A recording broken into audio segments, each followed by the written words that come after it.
बार जोरदार तालियां आशीष जी के लिए, managing director and CEO Bombay stock exchange.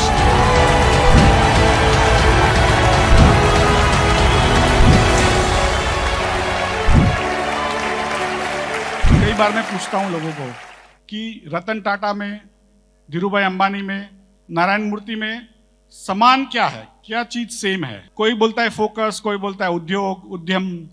मेरा ऐसा है, सभी बड़े बने बीएसई पे लिस्ट करने के बाद।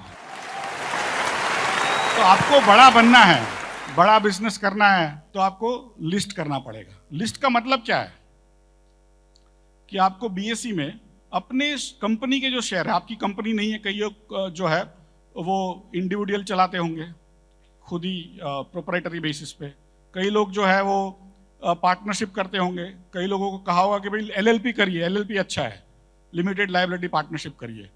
लेकिन एक हद के बाहर जब आप जाते हो तो आपको पैसों की जरूरत पड़ती है, और जो बूटस्ट्रैपिंग कहते हैं, जिसको खुद के पैसे जुड़ा के जो धंधे में से पैसे मिलते हैं वो हम जोड़ते जाते हैं, मैंने भी किया है, लेकिन उसकी एक सीमा होती है। तो उसके बाद हमको बैंक के पास जाना पड़ता है, या तो दोस्तों के पास जाएंगे, तो दोस्तों के कहेंगे भाई यार 1 करोड़ रुपया दे, मेरा अच्छा धंधा हो रहा है, मुझे और ग्रो करना है, 1 करोड़ रुपया दे दे।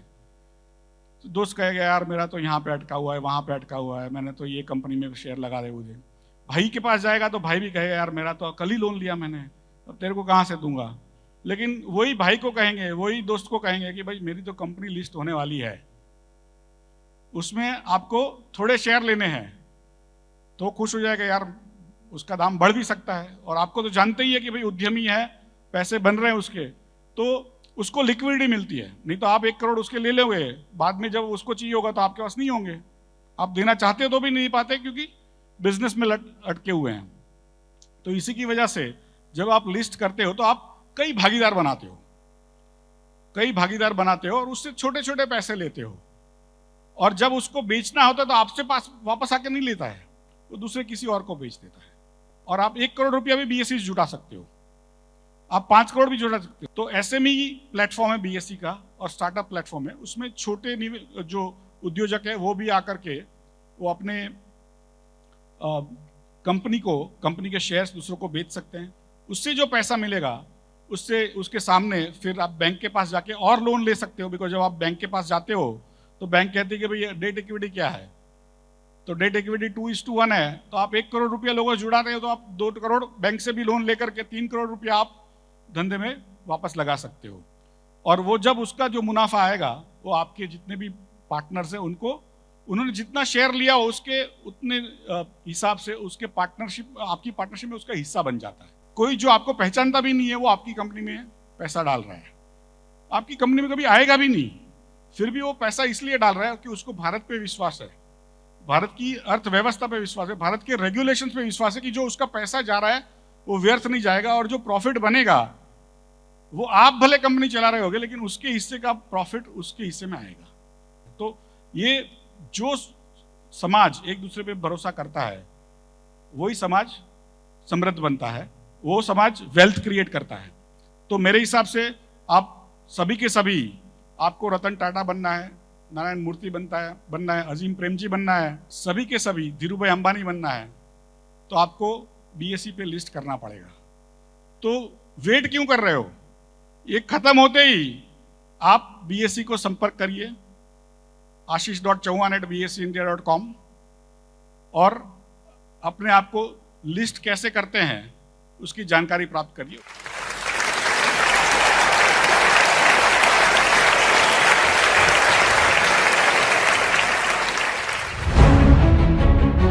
बीएसई पे लिस्ट करने के लिए क्या कोई ईयर्स या टर्नओवर्स का क्राइटेरिया होता है क्या? छोटी कंपनियों को शुरू करने के लिए जो एसएमई में है, आपको 3 साल का कंपनी है तो उसमें मिनिमम 2 साल का प्रॉफिट होना चाहिए। उसके बाद आप 1 करोड़ 2 करोड़ 3 करोड़ की कंपनी हो तो भी चलेगा। बट जो पूरी नई कंपनी है तो post issue capital after IPO आपका टोटल इश्यूड कैपिटल 5 करोड़ होना चाहिए। और जो आप स्टार्टअप सेगमेंट में आते हो, startup India, stand up India में जो भी रजिस्टर्ड है उसको हम स्टार्टअप सेगमेंट में लिस्ट करते हैं। तो उसके लिए फिर आपको 10 लाख का भी टर्नओवर है, 50 लाख का भी टर्नओवर है तो भी हम स्वीकार करते हैं। एक्चुअली मैंने एज ए स्टार्टअप में अपनी कंपनी बनाई थी, लिमिटेड कंपनी, यही सोच के कि शेयर लॉन्च करूंगा अपने। मगर जब मैंने देखा कि स्टार्टअप में लिमिटेड कंपनियों को काउंट ही नहीं किया जाता, तो क्या मैं अपने शेयर एज ए स्टार्टअप में मतलब लिस्टिंग करा सकता हूँ कंपनी की? और उसमें क्या खर्चा आएगा स्टार्टिंग में अगर मैं कंपनी को करता हूँ? मिनिमम क्या खर्चा आ जाता है उसके अंदर? जो एक प्रक्रिया होती है प्रोस्पेक्टस बनाने की, उसको अप्रूव कराने की, लीगल ओपिनियन लेना पड़ता है, बाकी सब चीज़ करनी पड़ती है। उसके लिए जो मर्चेंट बैंकर होता है, इन्वेस्टमेंट बैंकर जिसको कहते हैं, वो एक पैसा चार्ज करता है।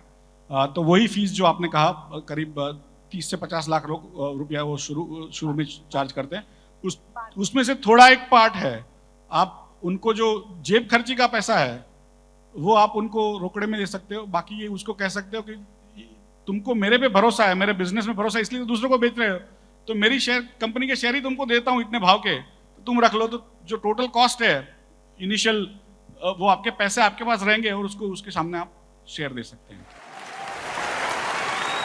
मैं बिहार से हूँ, वहाँ पे मैं रिटेल चेन फार्मेसी रन कर रहा हूँ with 57 stores. My EBITDA was around 30 CR।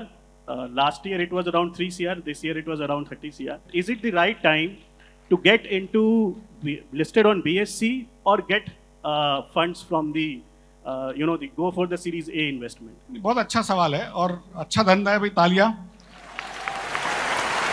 30 crore का जो एबिटा कर सकता है बिहार में, वो महान आदमी है। क्वेश्चन जो है कि मैं सीरीज ए के लिए जाऊं कि फंड एक्सचेंज में डायरेक्टली लिस्ट करूं। लिस्टिंग करोगे तो आपके जो आपका इंडिपेंडेंस बरकरार रहेगा। जब किसी से आप पैसा लेते हो जो बड़ी पार्टी से, तो आपको 50,000 चीज लिखवा लेंगे कि आप ये नहीं कर सकते हो, वो नहीं कर सकते हो, ऐसा होगा तो ऐसा होगा। और most of them will also give you money as if it is a debt. मैंने कई लोगों को देखा है कि जो आके बोलते यार लेके मैंने गलती कर ली। कईयों को ऐसा, जो आजकल न्यूज़पेपर पढ़ते तो लगता है कि हर आदमी को 1000 करोड़ का 2000 करोड़ फंडिंग मिलता है, ऐसा नहीं है। वो PR का नतीजा है, पब्लिक रिलेशंस का। जिसके पास बहुत पैसे देते हैं वो न्यूज़पेपरों को बहुत पैसे देते हैं कि जिसमें छपवाते हैं। तो मेरा तो रिक्वेस्ट कईयों को होता है कि यार वो $10 बिलियन का आदमी हो गया। जैसे कई लड़कियों को रहता है ना, कई राजकुमार आएगा और मुझे ले जाएगा और मैं जिंदगी भर रानी बन के रहूंगी। तो ऐसा हर एंटरप्रेन्योर को लगता है, एक इन्वेस्टर आएगा और मेरे को बिलियनर बना देगा। ऐसा कोई राजकुमार नहीं है दुनिया में, ऐसा कोई इन्वेस्टर भी नहीं है। वो डंडे मारेगा और तुम काम करोगे। तो खुद के लिए करो ना यार, लिस्टिंग करो।